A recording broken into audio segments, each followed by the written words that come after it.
In this heartfelt episode of Behind the Strength, we sit down with Pooja Khanna, a mother, a storyteller, and an unwavering advocate for children with special needs. Through her daughter Nora, who has Down syndrome, Pooja is changing the narrative around diagnosis, acceptance, and joy. Her journey is one of empathy, resilience, and fierce maternal love. Welcome to Behind the Strength. Thanks. Good morning. Good morning, Pooja. Pooja, can you take us back to the day Nora was born? What were the emotions, you experienced on that day? All moms have some emotions. Right. So Nora was prematurely born, so we were clearly not expecting her to be born on the day she was. Okay. I was 7 months pregnant. I was completely on bed rest for the previous months that led to that. Okay. I had a low cervix, so I had an incompetent cervix, like they call it medically, which is why I was stitched. My cervix was stitched, and I was just resting. But I think the whole day I was leading up to her birth, I was getting cramps, and I assumed they were Braxton Hicks. So I was like, this can't be happening so soon. Right. And that was the first day the doctor had allowed me to actually step out of bed and get ready and go for dinner. Oh. So I was actually looking forward to doing that. Yes, Dinner. Of course, just a And mundane activity. I remember talking to my mother-in-law and saying that, you know what, I'm getting like these cramps in my stomach. Like, I don't know why. Maybe I'm just anxious that I have to get out today or what. Right. So she's like, are you sure? Like, they're not, you're not there today. Yeah. So I was like, so I said, I don't think they seem like that, but I've heard of Braxton Hicks, so maybe it's one of those. Yeah. It's like, so my doctor was at Hinduja, Khar. So she's like, why don't you, on the way, anyways, you guys are going in the evening for dinner towards Bandra, so why don't you guys just Dr. stop Coelho? over? No, Dr. Nozair. Oh, yes. Okay. So, yeah, so why don't you just stop over on the way and just like show, so that, so I was all decked up, dressed, ready for dinner in a black dress. And I'm like, where do we go first? To the hospital. So I was like, okay, fine, let's just do this. We reached the ER and I'm calling my doctor, and they put that thing on your stomach to check Of course. where you are. And these contractions are getting closer in time. Oh my God. And I still am ignoring it. So I have a high threshold for pain, but clearly I think I was being oblivious to my pain. Yeah, you reached the delusional mode that I just need to go out and, I'll do this anything can't for be this happening dinner. right now. Yeah. Yeah. So then by the time we reached there, I was in active labor. Oh my God. And they said, no, this baby is coming now. I'm like, no, I want to go for dinner. Keep it for a few more hours. 2 hours more, please. Oh my God. And then the doctor said, Dr. Nozair came and he said, no, this baby needs to come now because she's ready. Because, of course, the baby is ready to come out. I said, okay, fine. So he's like, I promise you an amazing dinner after. Oh, how sweet. So anyway, so then they cut my cervix off, and then in no time she was already there. I still remember I was listening to music. I was in labor. The music was on. I'm like going through that whole thing, and she was out pretty quickly. Oh, wow. And suddenly, there's still everyone in the room fell silent. Like the music is still on, but it's like deaf. Then suddenly the music sounded deafening because there was absolute silence. Oh my God. Okay. And I'm like, like an instinct, like something happened. And then I was like, and the pediatrician was there. And he took her in his arms, and, he's looking at her, and then he's looking at me. And I was like, is everything okay? That was my first question to him. And he said, yeah, that's absolutely fine. Everything's okay. Do you want to hold her? Obviously, we held her, we took pictures and stuff. And then she had to be rushed to the NICU because she was not breathing on her own. Okay. Yeah. Properly, because she was Premature, premature, yes. So they took her there and everything was fine. The next day, this was very late at night, probably at 3 in the night when she was born. And then next day in the morning, I got up and I walked to the NICU to see how she's doing. And my husband and I got in, and we were like, I gave her, you do skin to skin. So I did skin to skin. I sat with her, and then we put her back in the NICU. I mean, in that crib of hers. And then we walked out. And then we were waiting for the doctor to come in, and Dr. Chittal to come in and say what's next. Like, when do we get out of the NICU and stuff. Right. And, I had all these thoughts, like, how long is she going to be there? Is she okay and stuff? And you know, like when the doctor's coming in, you always prepare like, okay, now what? What next? Right. And we're having this conversation.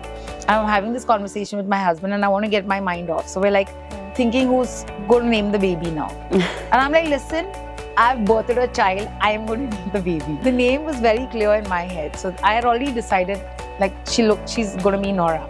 Absolutely. So for me, because that's like light, Oh, lovely. right? So it means light. So Vivek was outside. He went into the NICU and Dr. Chittal looked at Nora and he's like, I think she may have Down syndrome. And I think, we should speak about it. So he was completely blank and he's like, okay, let me get Pooja in. And he came back to the room. He's like, okay, the doctor's here. He held my hand. And before we went in, he's like, just know everything's going to be okay. And when he said that, my heart dropped. I was like, oh my God, the worst has happened. Yeah. And I'm thinking medically, what has gone wrong, right? Correct. Like, are our That's your lungs first okay? instinct. Yeah, are our lungs okay? Yeah. Is any part not developed well inside because she's prematurely born? And I'm like, and then I walk in, and then the doctor tells us, I think she may have Down syndrome. And I was like, what makes you say that? We've already done the tests. And the same things run through your head, right? Like, but I did the marker test, I did this, like, what happened? And then obviously all of that. And they were like, you know what? Dr. Chittal was amazing with us. We were just very grateful to have an amazing pediatrician. Absolutely. To show us in the positive light and not be like, I am sorry that. No, because that is the first thing that usually happens that in a sets the hospital. premise for your entire journey with your child. Correct. Of course. That. And the whole hospital and the nurses were in that phase of, I am sorry. But it was only Dr. Chittal who was like, it's okay, we're just going to figure it out. And then, once we figure this out, and I'll tell you what the next course of action will be. It's not the end of the world. Good, that positive spark helps, no? Yeah. It really does. So, and at that point of time, I was like, listen, I cannot process anything that you're saying right now. Mm-hmm. I need to know why you're saying this. And then he obviously showed us the markers that Nora had physically that indicated that she may have Down syndrome. Okay. And of course, as a mother, you're like in denial at that point of time. What are you saying, that she has this? Yeah, but in my family, my father-in-law has eyes that go like this. I have feet, I have the sandal gap in my foot. Yeah. So or even some other markers that they might have seen. And I was relating it to everybody in the family. But this is our family. Everyone has something or the other. And they were like, yeah, but everything together makes it this. And then, we need to do a test to confirm it. And if you're not ready for it right now, we don't need to do it right now. Please take in as much as time that you need to do. And I was like, no, you know what? We need to figure this out now. Right. I was in no state to even think of anything else. I came back to the room and I think I was just blank for a while. The first thing Vivek did was Google successful people with Down syndrome. That was his first Google search. And he started reading, even before telling me anything, he just started reading up. He started seeing videos, he started seeing things on YouTube. And there was this show at that point of time called Born This Way. Right. It's an Emmy-winning show. It never made it to India, but there was clips and stuff of that on YouTube. So he started watching that. And there are adults and, living full lives and doing the things that they do, and they're being all captured, the family and the whole dynamics, and what are they, what are their strengths and what are they up to, and their struggles in a day-to-day life. The parents are having a conversation. So that in the hospital, Nora's born, and that's what we started watching together, in bed. And I think that gave me a little bit of hope that, oh, you know what? It doesn't look as bad or as scary as you think. But at the same time, this is US or this is abroad, this is not India. I don't know what it is going to be like that for my child here. And of course, you start thinking of the worst. She's going to be bullied. She's going to be, everyone's going to be mean to her. People are not going to look at her nicely. And so many unwanted, all these unresourceful things start coming in your head, which is very natural. Yeah. Which is not going away from the norm, Pooja. So that's very natural. As a parent, anybody will think that, and and if you've given birth to a child, and this is what you're doing in the first 24 hours, as a mother, you have postpartum. But you've literally entered that phase. and you're dealing with something like this and emotionally kind of calm yourself down.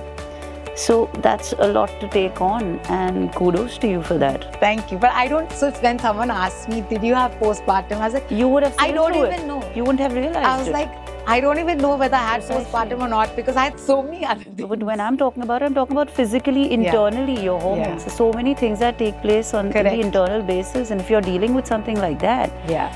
and having to, kind of emotionally stabilize yourself and understand as to what's just, happened.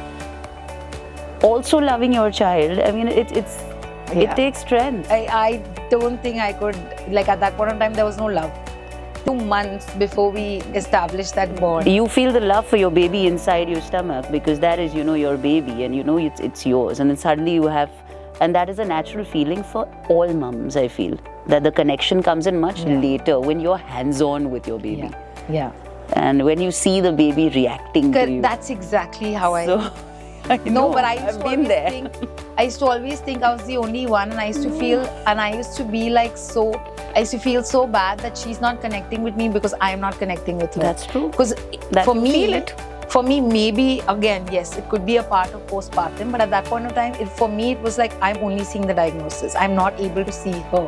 Right. So anything that she did was just because she had Down syndrome, not because she was a child, not because she's an infant who's just one who has me. Exactly. So that's what I'm saying. That is where all children are similar. And that is the strength of a mum, to deal with all this within the first 24 hours of a child being born. And you had to deal with much more at that point in time. Yeah, so I mean, after that, we were in the hospital for a week, and then we came home, and then we had to do, at 3 weeks, she had to, 2 weeks, we had to go to a heart specialist so that we could get a heart check, that, any congenital issues had to be ruled out. So all of that was done. Those were the first month was a trying month, because we needed to make sure, like, we had to rule out all the congenital concerns out of the way.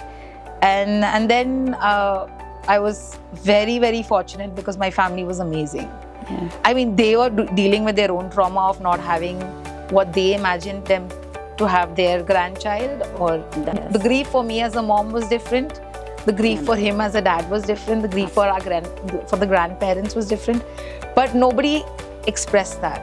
Understand. At least not in front of me. They were all a united front celebrating Nora, our grandchild, my child. So I think that gave me a lot of strength. But I think it also, at that point of time, I'm just like, this is not your child. You don't have to deal with this on a day in and day out basis. So I never had a positive attitude. You wanted to retaliate. Yeah, because I'm like, you're not dealing with this day in and day out. You're giving me all the positive concerns. You're telling me this is okay. But you know what? This is my child at the end of the day. And this child has a label forever. You don't know what it's like. So for me, I was just fighting with everyone. And I think because there was so much of emotion, negative emotions around this thing, but nobody interfered in that. They let me have those negative emotions.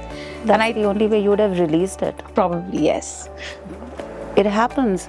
You feel disconnected, and especially when you're more, it's fear, because you're like, we had to celebrate it, and now look at what has happened. And that is a very natural feeling. But that does not take away your love for your child at all. It does not take away from it. So that, we live with that guilt, that, oh, we did this, but it's natural. Yeah. It's very natural. What helped you cross this from denial to acceptance? What was that, that shift? Where was that trigger that you felt, now, I feel only love, and that anger or rebellion or retaliation, why me? Yeah. Because everybody faces that, why me? When did that change or take a back seat and something else? So for me, it was connecting with a parent of another child with Down syndrome. And this was, again, my sister-in-law introduced me to one of her friends, work colleagues, who has a child with Down syndrome. She was 18 then. So she's been through an entire 18 years with her. And she connected with me from Toronto. And she would write to me, she would call me, and it took me a month to even address that, to even like connect with a mom and be like, or even like express my darkest thoughts, that because I didn't want anyone to judge me. And then she gave me that strength. It's okay. Exactly. Feel what you feel. Like, she said it's fine. So I started connecting with her. I started talking to her. she gave me the steps how to move forward. Then I think slowly I saw Nora reacting to me. And I think it's always, as you settle into your Motherhood. routine, you realize, things aren't that bad. And I mean, it seems fine for now. and the word is, you can manage. Yeah. It's as simple as that. Like, it's manageable. I mean, it's a very, you can call it a frivolous thought and saying, oh, as a mother, how can you say that? No, but if you're doing it on a daily basis, you have to consider it a part of your life. Correct. And it has to be manageable first. Right? Yeah. So it wasn't as intimidating anymore. And because I think she was more vulnerable than I was, because she was so little, right? Of course. So I feel like somewhere the connection was established between us, where I feel like she was trying to connect to me, to connect with her. And I think, I just feel like that is why I still say Nora's emotional intelligence is through the roof. She may not be able to express it all the time, but I feel like even then she was trying to show me that, I got it. Yeah. I got it. I got you. Sweet. But that's what always happens, right? That's why I always call them gifted children. And I do. Always.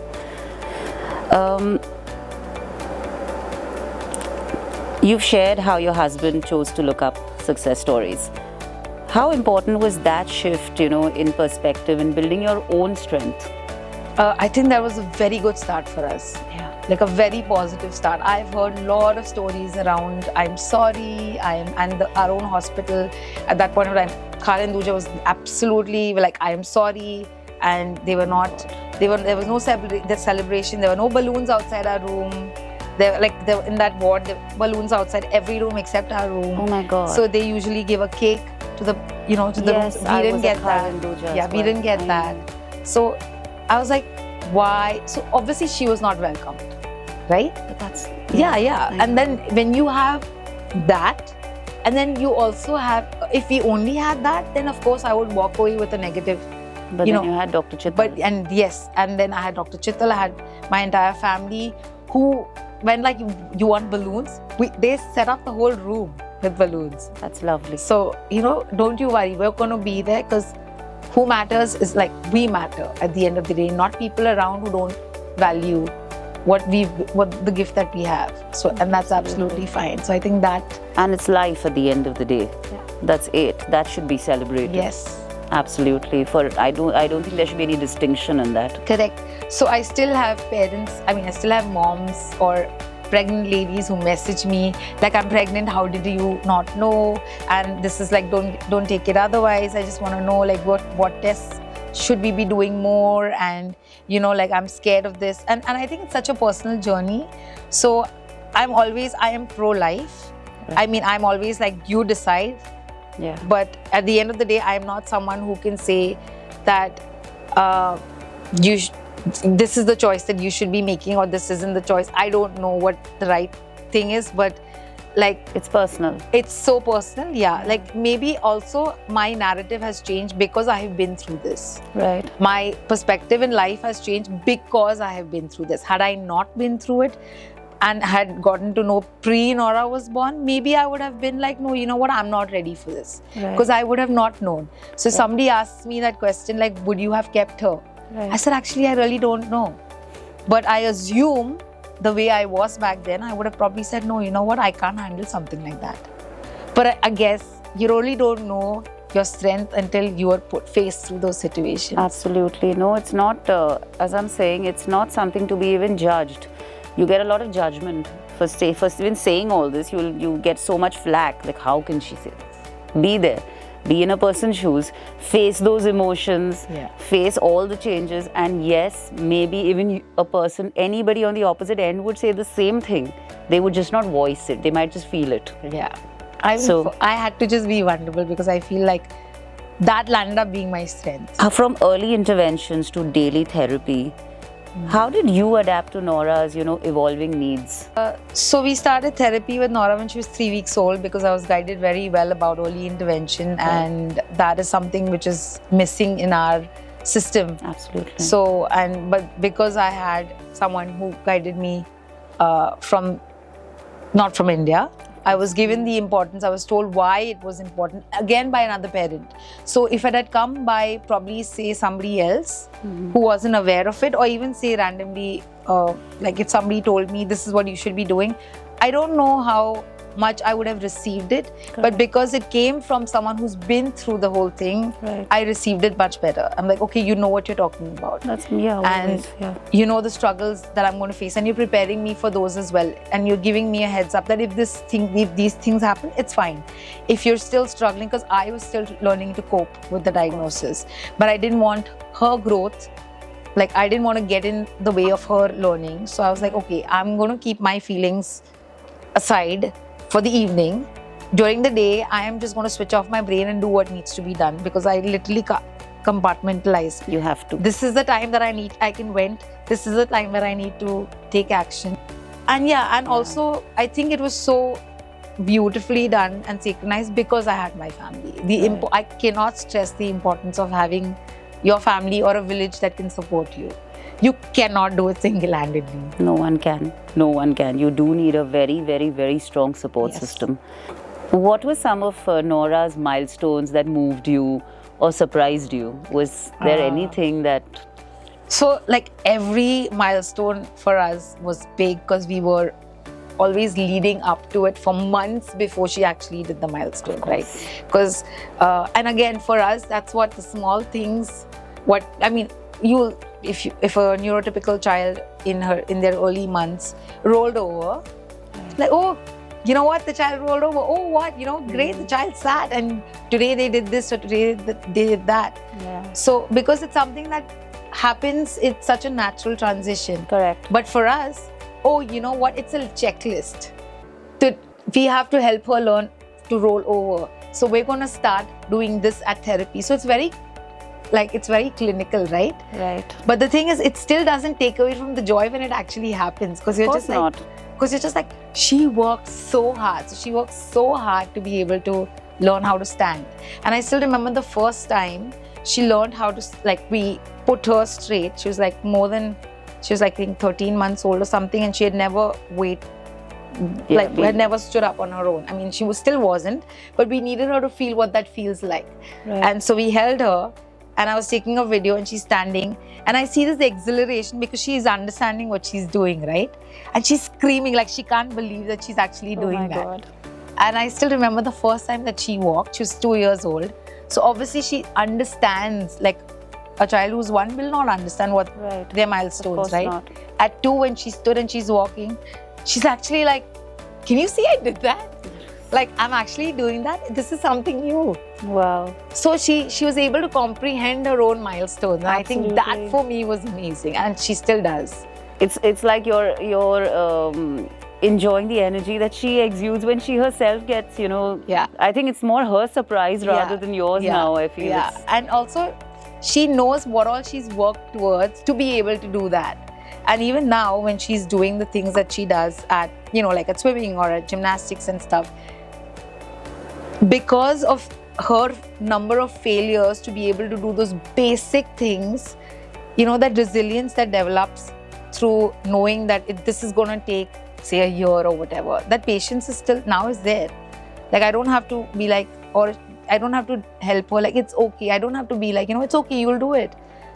She just knows that, that thing, that She's already determination. got the path. Yeah, the sorted for her. determination that it's going to happen. Yeah. There's never a doubt that it's not going to happen. And I think that has come because of... And that doesn't happen for any of us on most days, I feel. Yeah. That most of us are doubtful. So that's self-doubt. Exactly. That doubt always remains because we've not even had to try a few things. Yeah. And it's, when they say things are easily available, you take them for granted. Yeah. You feel, we can do it. And then when we fail, we get shocked. Correct. But if you've been dealing with failure from a young age, and then when you know that you've achieved every milestone, that by itself gives you confidence for life. Yeah. As I always say, I always feel that there is always a gift involved somewhere. How do you strike a balance between, her progress and protecting her from societal expectations? What is your take on these societal expectations that are so rampant? And how much ever we try to change that, unfortunately it's so deep rooted that I think, as you're saying, every voice matters. What is it that puts this entire thing into perspective for you? Like, when it comes to doing things like, say, in school, of course we are at a level where so all her peers will be doing something and she's obviously not at the same level, but so we have an individualized educational plan for her, and we kind of stick our goals, mainly the ones that we're working on, and we have to be very, very mindful of those goals. Right. Because what lands up happening is sometimes we set higher expectations, and when they're not met, she's already feels like a failure, and the idea is not to make her feel that of course way. not. So I have, like, every now and then, yes, it does get to you that, oh, you know what, all these guys are doing that, I'm sure Nora can. She's doing so many other things, I'm sure we can push her to do that. So yes, we do get carried away sometimes. Yeah. But then again, there has to be a check where I feel like, oh, you know what, this is not working. And that every few months, I have to remind myself that, okay, you know what, this is working, this pushing her is working for her, and this isn't. And then we go back and saying that, you know what, this is too much and we need to pull back a little bit. Right. And then there are times where she surprises us by doing a lot more than we expected out of her. So, and I genuinely feel that she works so hard. There's only that much she can do. Like she goes from 8 in the morning, she's back home at 6 in the evening, 6:30. And then literally, I mean, she is a child, but again, those early interventions and the therapies are equally important. I don't want her to be part of sports. I don't want her to be, just doing therapies. So we do push her, because at the end of the day, I know that she enjoys athletics and I know that she enjoys being around people. Right. So, but just that how do I interact, right? That is the pressure that she puts on herself. So I think that, and maybe at some point we must have put on her as well, that Nora, you can use your words. Nora, try this. Why don't you do this? So she put that pressure on herself also. So when I realized that she's also putting pressure on herself, and I was like, you know what, we need to step back. Yes. Because that's not giving her confidence. So the moment I see her dimming her light, I realize that we are pushing her. Because she's pushing herself. And those are those realistic goals and those markers where we also, yeah, but it's an ongoing understanding even for you. Yeah. As a mother, because this is not like a short thing that, as you said, there are some places where she excels beyond your expectation, and there are some places where you feel you're pushing her. So no, again, as I'm coming back to the same point, it's an ongoing journey even of learning for you. You're learning every minute. How to be a mom. No, not how to be a mom. It's how to be human. Yeah. First, because I think before being a mom and everything, it's like it's basically even when you're connecting with any living being, that is your first connection is on a humane basis. Correct. And then after that, a mom. So there is no judgment ever on, that, oh, I did too much, oh, I did that. Yeah. It's okay. Yeah. And I'm saying that as a mom. Yeah. We hold too much of guilt within us. There are times where even I push my daughter and I realize, I said, why am I doing it? Let her breathe. Yeah. Yeah. So when we were kids, we didn't have hundreds of things to do. Correct. I mean, we enjoyed ourselves. And we thrived. I mean, we're sitting here because we thrived. Correct. I hope so. Okay, you've spoken about hurtful comments people make, often from ignorance. How do you navigate something like that? So I used to take it very personally initially. I think also because I was in that phase where my main thing stemmed out from, why are they saying that? Why would somebody say that? Why are they showing, maybe they mean this. In my head, I'm already forming this narrative, even if it's coming from curiosity or just again, if anybody asks me even now, what test did you do? Did you not know when she was pregnant? Back in the day, when anybody would ask me that, if I wrote about Nora, I'd be like, why do people have to ask such bad questions? Or why are they not sensitive towards it? But then I realized, as wisdom came, I realized that, people are only asking because they want to know. Right. Not everything comes from a negative space. Right. Again, before I knew about Nora, I would have judged any kid too. or any adult, and I would be like, oh, you know what, I would have assumed that their life is not full because they don't have what we have. If physically, if they're not capable as me, then maybe their life is not full. If intellectually they're not capable of keeping up with others, maybe that life is not full. And that was my narrative ahead. Right. But because Nora changed it and I learned better off it, I realized that, the first person to judge Nora was me. So the moment I stopped judging Nora, I stopped caring about anybody else doing that, because I understood that they're not really judging. And even if they are, it's out of ignorance. And maybe that's a good thing, because this is striking a conversation. Right. So let's have a conversation about it. And then I would share what my opinion would be, because how else would I start a conversation? Exactly. And you've literally, I think, thrown so much light on something that a lot of people are very ignorant about. Very means extremely ignorant, and also very, as I always say, very technical and clinical. Yeah. So there are people who still are negative or whatever. They come from, like, you'll read it and it seems like a negative comment, and of course, but for me it's just like, it doesn't matter, you're starting a conversation. I'll indulge in a positive way. I am going to take this as a positive thing, and you know what? Let's have a conversation. And you've seen the narrative change from there? Yes, because I have changed the narrative for me. So I am not letting you cross my boundary and shake me. Exactly. Because it doesn't. It stems out of you, right? It doesn't bother me. What do you wish that a lot of other parents, educators, doctors understood about Down syndrome without, I'm talking about the technicality? I think just for all of us who did not know about differences before our kids were born, I wish that I could have told my previous self, or even people who don't know about it, that differences are just that. They're just differences. Right. They're just another way of processing the world around them. That's just another way of understanding or having an opinion, or just having a different perspective. Like, you may see something in a particular way, but because of your life experiences, the same thing after a few years, you will perceive it differently. Right. So the same thing with all of us, and none of us know what life is going to bring us. True. So, I mean, it's hard to, like, it's very easy to judge someone for their differences, but you know what? You don't know where life can lead you. Absolutely. And how different your life could look.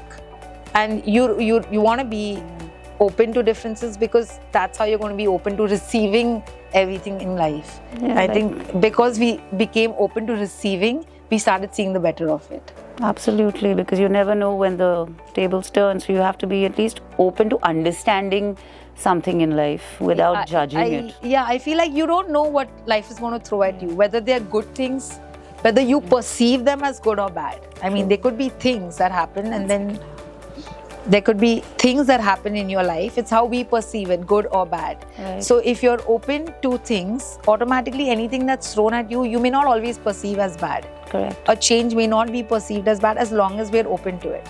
So I feel like differences are just that. Like, we have so many kids who think differently. There's so many kids who, I think the overexposure of like schools now telling the kids that, oh, you know what, your kid is not behaving in a particular way, why don't you go to the pediatrician and get it checked or get it diagnosed? Everything now wants to be labeled. I think that is, over-diagnosis is another thing which I feel think labeling is where the things have gone wrong. Yeah.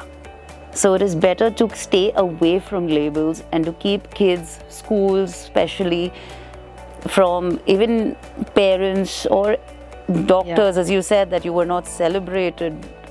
That by itself is changing the narrative on being sensitized. They need to be much more sensitized. Of course, there has to be sensitivity that, it is a life. Yeah. No labeling, just celebration, and let the life breathe. Yeah. That's very important.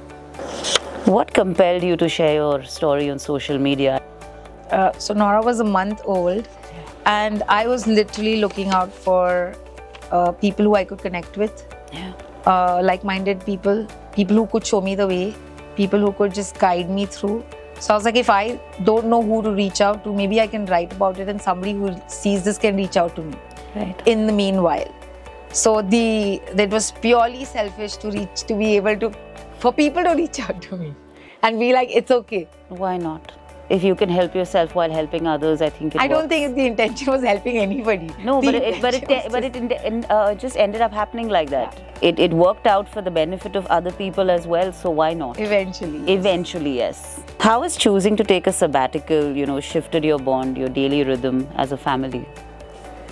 So, yes, I do struggle with that Yeah. days. In the sense, I just feel there is like a seam. Like initially, obviously, because I was so caught up with Nora, and life became all about her. It was all about like being there for her. But I feel like a part of me lost myself in identifying that there's more to me. Like there's more to me than just being around her. Right. Just being a mom. Like that became my identity, and I still feel sometimes I struggle to draw that balance of knowing that I am a human. Right. I have needs. Right. I have a husband who's invisible most of the time. That tends to happen. Yeah.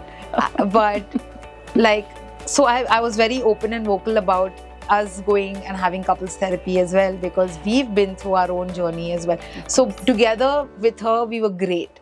But then it only became about her, right? It only became that then came a point where we would have nothing else to talk about. It would only be about her, or like things that we would go through. And that's when we realized, we're losing the connection, the bond that we have.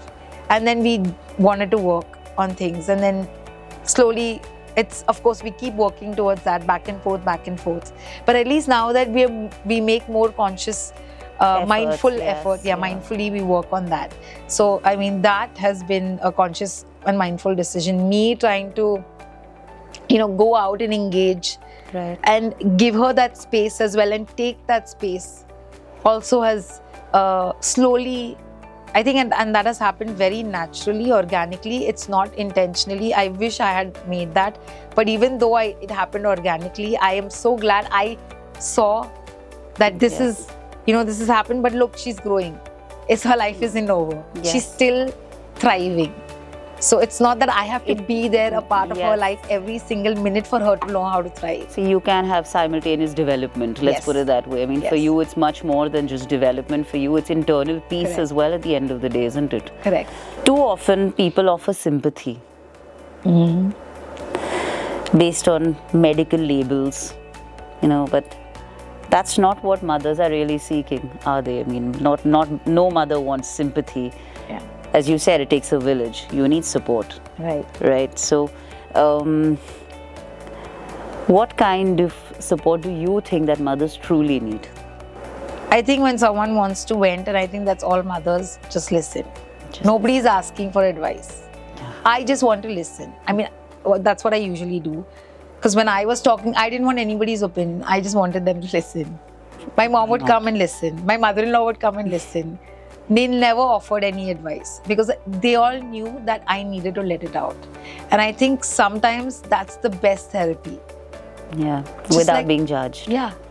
And you're venting. That venting is so important, isn't it? Yeah. Just for someone to be like, yeah, I get it. That's the major support I feel that mothers need. Yeah.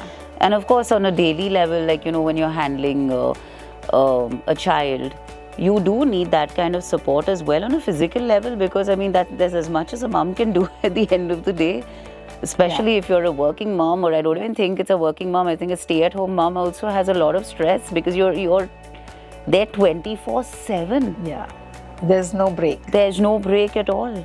So that kind of, I think that's the mom who needs maximum support, I feel. Yeah, and I think also just when you're with the child, especially in the beginning, in the initial months, it's just you and the child. Absolutely. I would just call my mom and my mother-in-law just to, like, I needed some adult. Just like someone. Have an adult conversation. Correct. Like, I don't want you to do anything. I don't want you to help me with anything, but just make me feel sane that I am not going crazy. Just sit and talk to me. That's it. That's essential. What does your typical day at home look like now? So usually the day is with Nora again. Still, we drop her to school. We pick her up. We go for therapies. We're doing our thing. We have extracurriculars. I do work out with her as well, on and off, because that's something that I want her to be a part of. So we've started doing activities together. On the weekends, we plan play dates, we go out, we go for movies, we go to restaurants, we do a lot. Basically, it's everything. Yeah. Everything which is as regular as, yes, normal life. Yes. And that's what keeps it happy at the end of the day. I mean, that's what's going to keep everything progressing. And I think it's more now that she's, as she's growing, she's obviously got her own, that this is, she'll do her own schedule, that this is what I want to do throughout the day. Because throughout the week, she doesn't get to pick what to do, right? Right. So the weekend is like, you decide, you plan your, your Saturday or your Sunday, and then she'll, from everything from eating to sleeping to, and then there'll be days where she'll just come back at 6 sometimes in the evening, and she'll be like, you know what, I want to go swimming. Wow. And I'm like, you know what, fine, go. You still have the energy, go. Yeah. You mentioned looking for joy, once in a day. Where do you find your joy sometimes? Like, what is that moment of joy that you find as Pooja?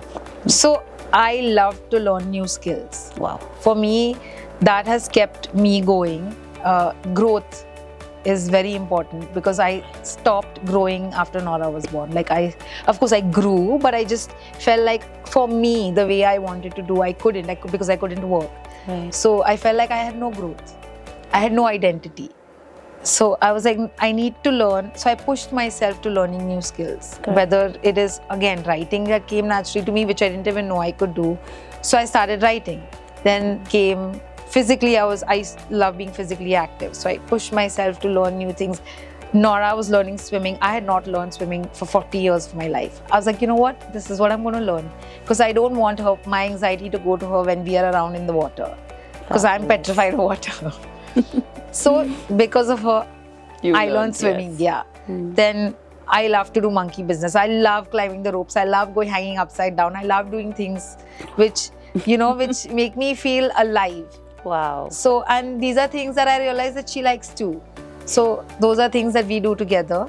But now, learning a skill, any skill, whether it's physical, whether it's mental, I'm making sure that, I'm picking up a skill and I'm learning that. That just gives me joy. And that skill I have to practice every day. But that's productive as well. If there's one message you'd like to leave for the parents of children probably walking a similar path, what would it be? I think the message that I'd like to give is that life has changed, and life has not been what you may have imagined it to be. But I feel like, thank God, because how boring is life if you imagine, and everything that happens, everything you imagine happens. If there were no twists and turns in life, there would be no growth. That's so. And I also feel that try and embrace what's coming your way right now. You may or may not be able to handle it, but you're better for it. Right. That's. Thank you, Pooja. You've spoken with such honesty, positivity, and grace. It's been so lovely having you. I don't think I just feel like I'm having a conversation. Thank you for bringing up this topic and shedding voice and your time, because I know that this thing means a lot to you. Bringing voices. It does. Because it has uplifted you in certain ways. Oh, certain things have. And I'm so glad you decided and you actually turned around to do, because a lot of people have that thing in their mind, they would like to do this but never really turn around to doing it. But you've made that happen for yourself, which is amazing. Some voices, as you said every voice needs to be heard. I always say that yes, it is. It's very important for everyone to have a voice, especially someone who comes from a journey which could have broken them, but they have, kind of conquered that in every way possible, whichever way that works. Thank you very much. Thank you, Pooja. Thank you. Where does Nora sleep? Show me, where does Nora sleep? Show. Go na. Go na. Where does Nora sleep? Go, go, go. Show. Point. Let's go. Say now. You have to use your words. Yeah, but what? Nora sleeps. Say I sleep on bed. Yes. जो समय भगवान को फरमाते हैं उसके कहते हैं इसमें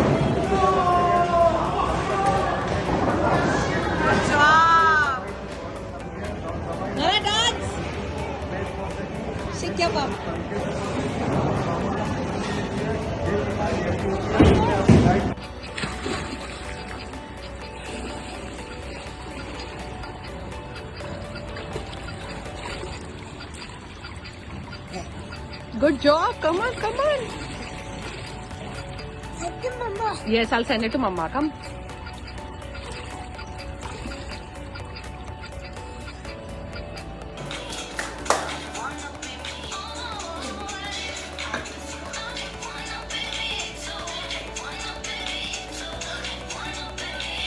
Please.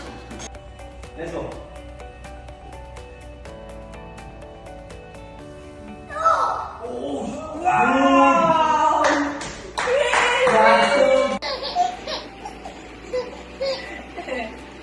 One, two. Wait now. Push. Give Mama trust fall. Come. One, two. Together. 3. Boom! Yeah. Wow. Sing to me how you're putting me to sleep. Ready, go. You mama sunshine, the boy shine. You make me happy. Oh, God, you're great. We never know you. I love you. How much? I love you.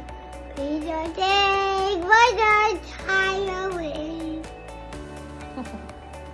I need it. Thank you.